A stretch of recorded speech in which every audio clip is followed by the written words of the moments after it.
This is how sawmills burn down. This smoldering sawdust got lit over an hour ago.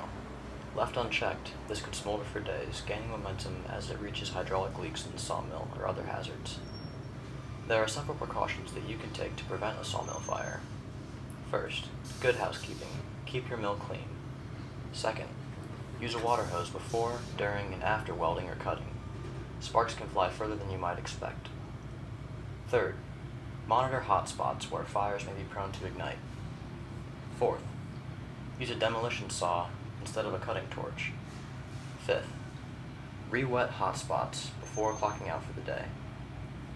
Sixth, communicate with coworkers and let them know to be aware of any potential hazards. And seventh, communicate with local fire departments so they are prepared in case of an emergency.